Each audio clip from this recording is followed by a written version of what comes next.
कांग्रेस के पटना जिला अध्यक्ष रघुनंदन पासवान जी, राष्ट्रीय जनता दल के जिला अध्यक्ष कपिल चंद्रवंशी जी और इस सभागार में उपस्थित हमारे तमाम नौजवान, बड़े बुजुर्ग, क्रांतिकारी साथियों, समय कम है इसलिए मुझे भी संक्षेप में कुछ कहना है। इस देश में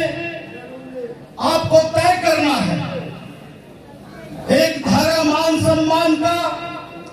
दूसरी धारा है अपमान का, एक धारा है मणिपुर में कारगिल शहीद की पत्नी को नंगा करके नचाने का, एक सवाल है उत्तर प्रदेश के उन्नाव में दलित बेटी को दिन के उजाले में बलात्कार किया जाता है और रात के अंधियारे में योगी सरकार के नेतृत्व में दफना दिया जाता है। क्या आप चाहते हैं इस देश में वैसे लोगों का शासन रहेगा जो बहु बेटियों के साथ बलात्कार की घटना करती है? ये भारतीय जनता पार्टी नहीं बल्कि ये रैपिस्टों की पार्टी है। निर्भया जैसे और न जाने गौरी लंकेश जैसे कितने महिलाओं का इस देश में अपहरण हो जाता है, हत्या हो जाती है, लेकिन देश के लोगों को पता नहीं चलता। आप क्या चाहेंगे? ये जो चुनाव है, ये चुनाव कोई अंशुल अभिजीत का नहीं है, ये चुनाव कोई तेजस्वी यादव जी का नहीं है, ये चुनाव राहुल गांधी जी का नहीं है, बल्कि 1952 के बाद जितने चुनाव हुए हमने वोट दिया एक व्यक्ति को प्रधानमंत्री बनाने का, हमने एक वोट दिया राज्यों के मुख्यमंत्री बनाने का, लेकिन ये जो चुनाव है, ये चुनाव है संविधान विरोधियों के खिलाफ एक शंखनाद है, ये चुनाव है दलित उत्पीड़न के खिलाफ, ये चुनाव है आपके बच्चों का भविष्य का।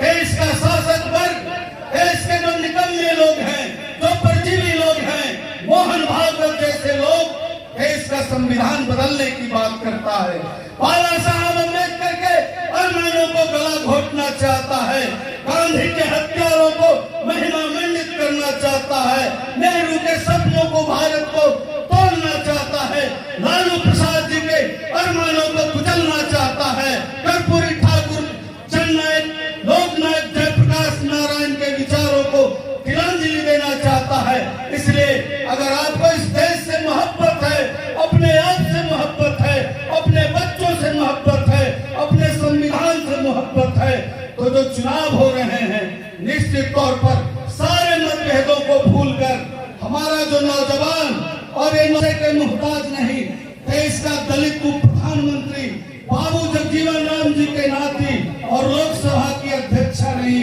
श्रीमती मीरा कुमार जी के पुत्र आपके बीच हैं। आपसे भीख मांगने आए हैं, एक संवैधानिक भीख मांगने आए हैं जो आपका वोट का अधिकार है। एक एक वोट आपको पंजा छाप पर, यहाँ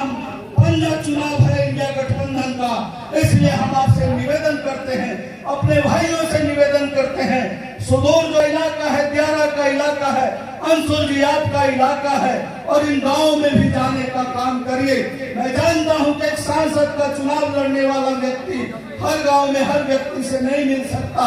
लेकिन आप प्रखंड वाइज अपने साथियों को, अपने एनडीए गठबंधन के अध्यक्षों को आप जिम्मेवारी देने का काम करें। और इन इलाकों में आदरणीय विजय कृष्ण जी जानते हैं, नीतीश कुमार जैसा झूठा व्यक्ति, पलटू कुमार जैसा झूठा व्यक्ति, किसने फतवा बढ़िया टाल योजना के नाम पर राजनीति करके देश के शिखर पर जाने का काम किया। आज यहाँ किसानों की बदतर स्थिति, अंशुल जी मैं आपसे निवेदन करूंगा कि जब आप सांसद बनेंगे, आप दिल्ली में बैठेंगे, ये दियारा का जो कटाव का इलाका है गंगा से प्रभावित है, और जो सुदूर टाल का इलाका है, रविशंकर प्रसाद कहीं भी एक ईंट लगाने का काम नहीं किया। ऐसे फ्रॉड, ऐसे जालसाज, ऐसे छपास शंकर को अब वोट की ताकत से छोड़ देकर भाई अंशुल जी को विजय बनाने का काम करेंगे। मैं विनम्र